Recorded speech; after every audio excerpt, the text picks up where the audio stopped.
Right, let's talk, shall we, about Raheem Sterling, because he looks, he has left Chelsea yesterday, released just a 60-word statement, did Chelsea, thanking the forward for his contribution during the 3.5 seasons that he was with the club. Let's head to Naples now and join our reporter, Gary Cottrell. Gary, good morning to you. So the end of Sterling's time at the club, but not the only player set to leave Chelsea. Yeah, Raheem Sterling, it was briefest of statements, wasn't it, ending his time at Chelsea. A bit more on it was said by Liam Rossini at his news conference last night. He described him as a magnificent person and a magnificent player. Said there had been things going on behind the scenes which he wasn't privy to. But of course, there will have been an agreement, that mutual agreement that the statement referred to. He could have sat on his contract another year and a half. What is it he on? £325,000 a week. Cost Chelsea 20 million. So there will have been a financial agreement between 0 and 20 million, which both sides agreed on, and Raheem Sterling now looking for a new challenge. And there will be takers, won't there, because of his experience. Okay, he's 31, but he's got all that silverware in his history, and although he's been in that bomb squad and has been training, he hasn't been playing. So because of that, I think some of the takers might take a second look before deciding whether or not to go in for him. Lots been made about him wanting to potentially stay in London or stay in England, and that would be his preference. But we're also aware that if the project was correct, he would consider it. There will be interest, of course, in him from around the world, around Europe, including here in Italy, because we know that Napoli in recent times have been in discussions with Chelsea about the potential of taking him. But the sporting director here was speaking last night, said that deal now doesn't look on. It would be very difficult to do because of the wages that Raheem Sterling is demanding. And as I say, Liam Rossini are also speaking about Raheem Sterling last night and wishing him all the best for the future. To be honest, with Raheem, obviously Raheem is someone who I've come into contact with in our careers. He's a magnificent guy. He's a magnificent player. There are a lot of things going on in the background, positive things that I really had nothing to do with. So I wish Raheem and his family all the very best in his future, and I hope and he has a really, really good rest of his career.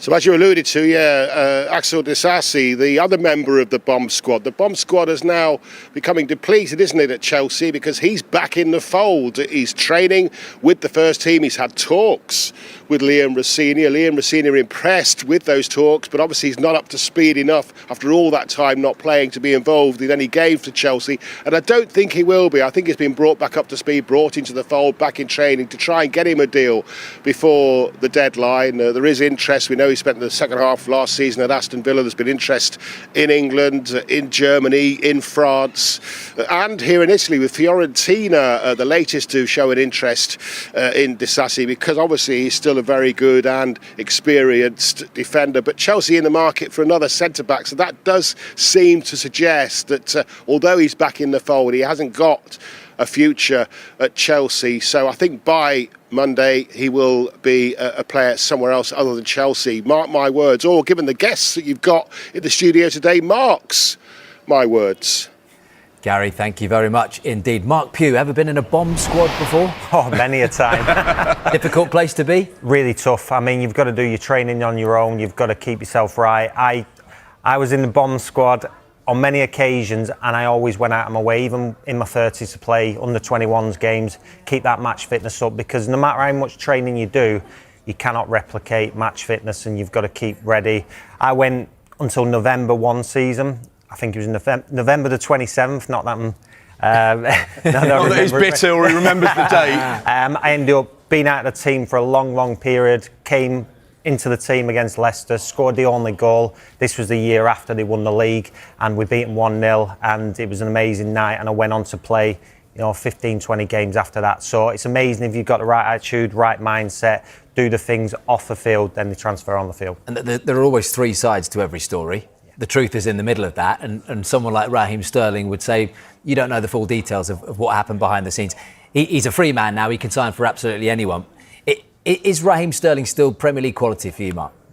He's never going to lose that ability. It's confidence with everything, confidence and self-belief. And if you're out of the team for a ridiculous amount of time. No matter how much money you're getting paid, you need your purpose. You need to be out in front of a crowd, playing football, enjoying what you do. And I think once he gets back playing, he'll reach a really good level. I played against Raheem Sterling when he was at City team, and they were absolutely brilliant. They had De Bruyne, David Silva, Raheem Sterling. They come out to the right wing. I was playing on the left wing, and you were thinking, unbelievable talent, pace, dynamic, and I think he's got everything, all the ability in the world to get back to where he wants. And because he hasn't played football, competitive football, since the 25th of May, that was in an Arsenal shirt. And also, by the way, some people would say you were given a massive opportunity, Raheem, at Arsenal. 28 appearances, he scored just once. That was against Bolton in the League Cup. How long will that take him to get back to some sort of level where people would be interested in signing him if he's been 8 months? Yeah, it's going to take a little while. It's at the end of the day, you need to be playing football, and when you spend long spells, you need to get that match sharpness back. And but I mean, wages is going to be a bit of an issue. At his age now, he's earned a lot of money. I just want to go play football. I'd want to get a club as soon as possible, get myself back out there, and he's got a point to prove. Yeah, Mark McAdam, I wonder where he ends up, because it was only the last window where Fulham were interested, inverted commas. Gary's just said there, Napoli looks unlikely, even though they've looked at him in the past. But why unlikely now? Because he's not going to be on those massive wages. Maybe they are just playing games.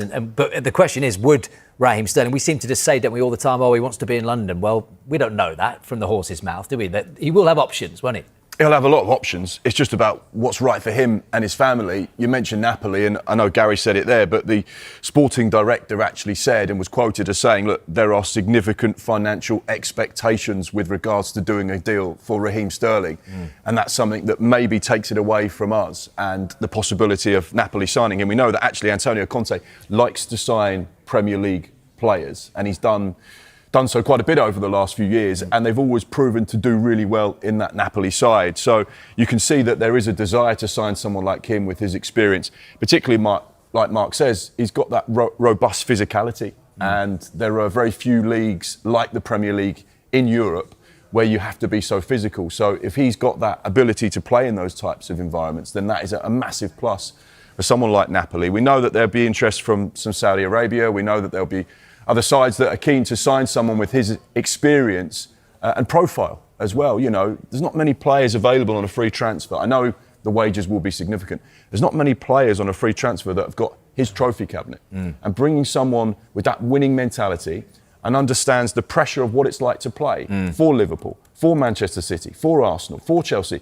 where the expectation is actually very, very different to playing for other sides, because the pressure is there to perform week in and week out. And there are only certain calibre of player that can actually deal with that expectation and pressure and the weight of the shirt, and he's someone that absolutely understands that. Also felt a little bit sorry for Raheem Sterling. He was the last player signed before Blueco took over Chelsea. He was the last player to be dished out those huge wages. Blueco came into Chelsea and said, right, we're going to change the way we do things. The wage structure is going to change. The way we dish money out to players are going to be completely different. We're going to be a lot more about younger players, give them longer contracts, make the contracts more incentivised for their performances. So he's almost a victim of just a transition of ownership. But this is a great opportunity, and I can see there'll be a number of clubs that say, yeah, we're interested. You mentioned Fulham, Oscar Bob. Looks unlikely now that will be a destination. Mark, while you're talking about Chelsea, Gary touched on Axel Disasi there. He is very much still in the bomb squad.